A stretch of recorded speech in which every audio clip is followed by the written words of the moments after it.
Hello students.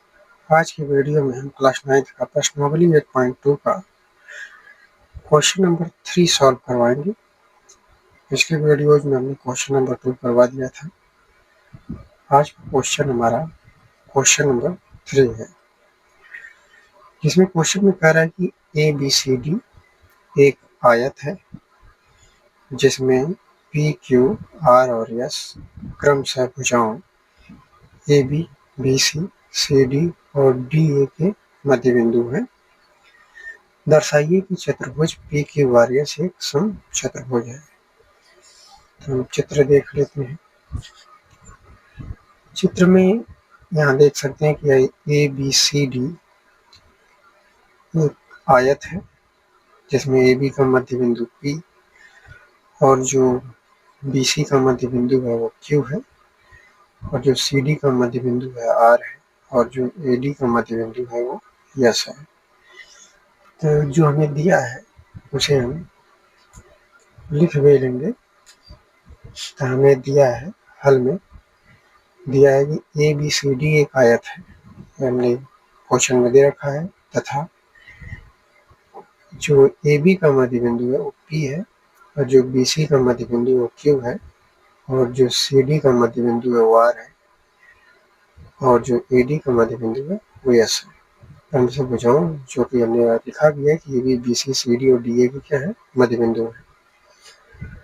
अब हमें सिर्फ ये करना है कि ये जो PQRS है एक समचतुर्भुज है, ये हमें सिद्ध करना है। तो हमने यहाँ पर लिख रखा है कि PQRS एक समचतुर्भुज है। अब PQRS को एक समचतुर्भुज सिद्ध करने के लिए हम इसमें जो है किसको लेंगे, त्रिभुज। जब PQRS को समचतुर्भुज सिद्ध करेंगे तो हम यहाँ लेंगे त्रिभुज ABC, त्रिभुज ABC और त्रिभुज ADC में। त्रिभुज ABC और त्रिभुज ADC लेंगे तो हमें क्या मिल जाएगा कि जो त्रिभुज ABC में अगर देखें, त्रिभुज ABC में जो PQ है वह AC के समानांतर मिलेगी और जो PQ है वो 1/2 AC के बराबर मिलेगा मध्य बिंदु प्रमेय से। इसी प्रकार जो त्रिभुज ADC है इसमें जो RS है वो समानांतर मिलेगा AC के और RS 1/2 AC के बराबर मिलेगा मध्य बिंदु प्रमेय से। तो इसे हम आगे उत्पत्ति में लिख लेंगे। उत्पत्ति में हमने यहाँ कर रखा है कि त्रिभुज ABC और त्रिभुज ADC में मध्य बिंदु प्रमेय से जो PQ है वो समानांतर है AC की और जो PQ है बराबर है 1/2 AC की मध्य बिंदु प्रमेय से। इसी तरह जो दूसरा मिला RS त्रिभुज ADC में RS समानांतर है AC की और RS बराबर है 1/2 AC की। ये हमारा समीकरण नंबर 2 हो जाता है।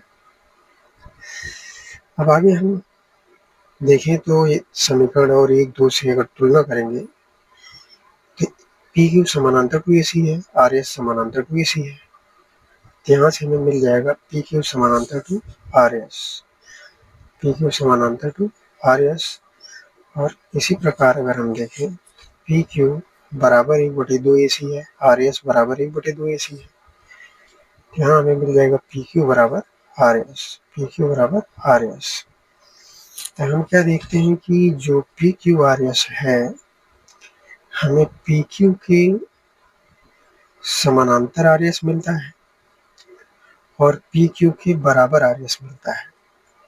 जब किसी चतुर्भुज की सम्मुख भुजाएं समानांतर और बराबर हो तो वह चतुर्भुज एक समानांतर चतुर्भुज होता है। तो हम ये बात लिख सकते हैं पता है, इसलिए जो PQRS है यहाँ लिखेंगे, इसलिए PQRS एक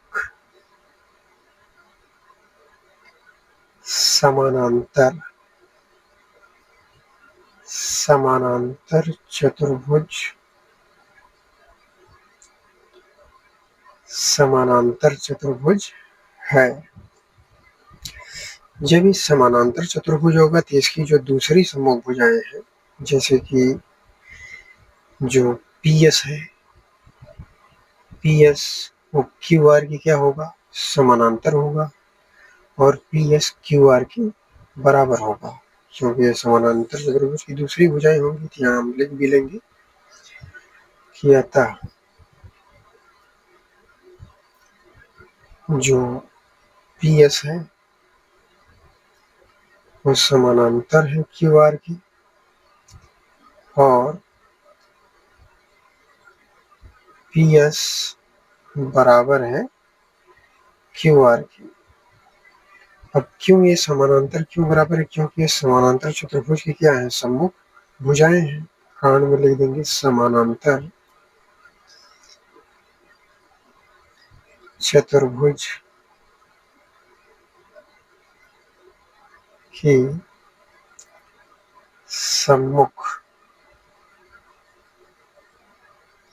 सम्मुख भुजाएं,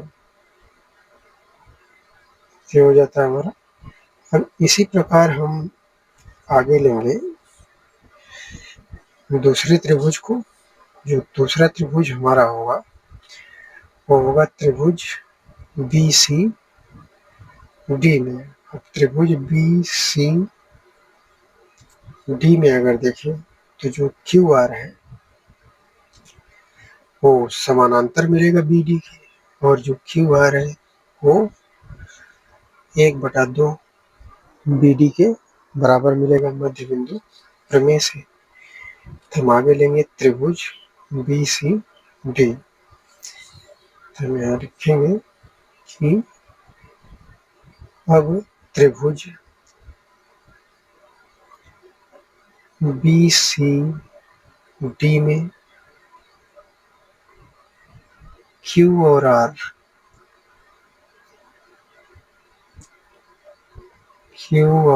आर क्रमशः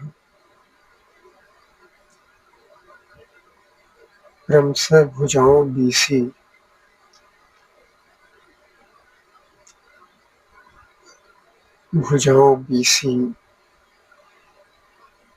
और सी डी के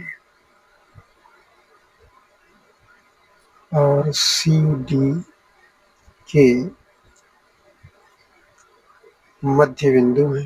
सी डी के मध्य बिंदु है। जब ये भुजाओं क्यू और आर भुजाओं बीसी और सी डी के मध्य बिंदु है तो हम इसे लिख सकते हैं क्यू आर समानांतर टू बी डी और क्यू आर बराबर 1/2 बी डी। ये कैसे हुआ, मध्य बिंदु प्रमेय से। मध्य बिंदु प्रमेय से मध्य बिंदु प्रमेय से हो जाएगा। अब हम क्या करेंगे कि हम देखते हैं कि जो आयत है, आयत के विकर्ण जो AC है वो BD के क्या होता है, बराबर होता है। AC बराबर BD होता है। तो हम यहाँ लिखेंगे चूंकि AC बराबर BD,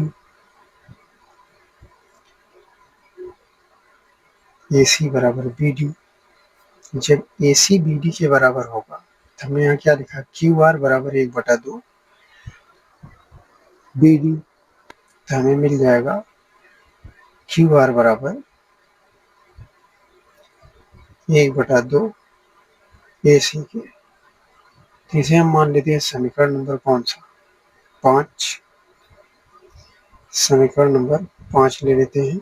और इसके पहले जो हमारा था ये था समीकरण नंबर कौन सा, 4।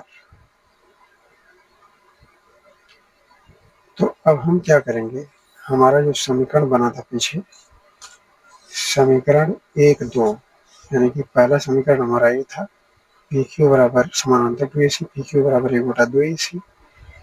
आर एस समानांतर to A C, R S बराबर 1/2 ए सी, समीकरण नंबर 2 था।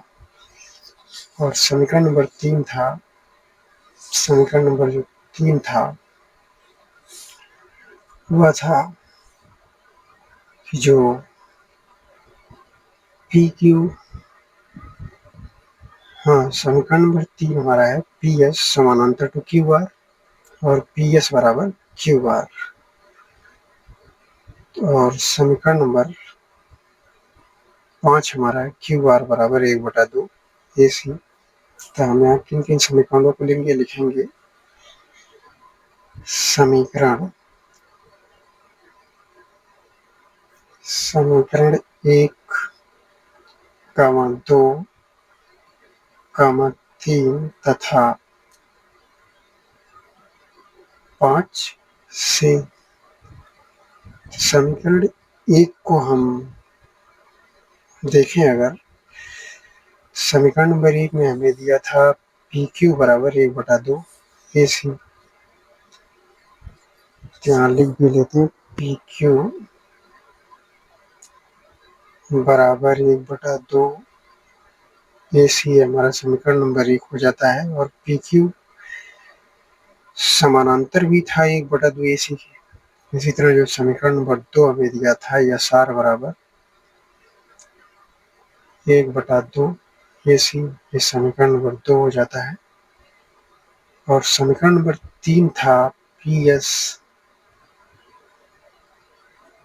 बराबर क्यू आर की, ये समीकरण नंबर 3 हो गया। और समीकरण नंबर 5 हमारा मिल गया क्यू आर बराबर 1/2 ए सी के।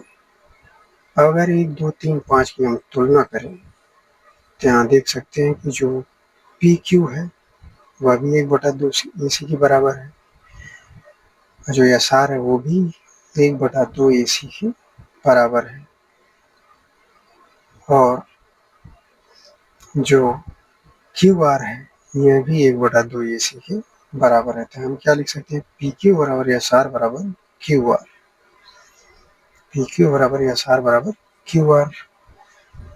तो हम लिख सकते हैं पी क्यू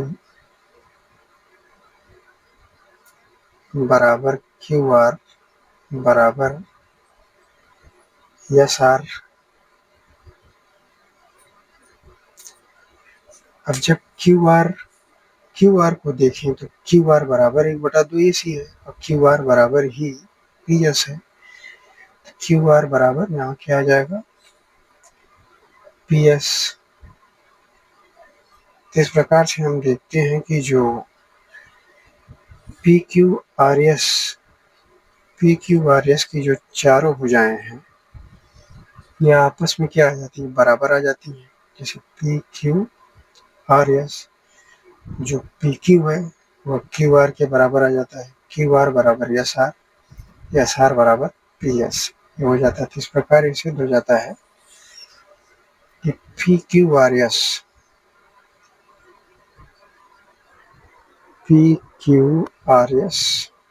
एक समचतुर्भुज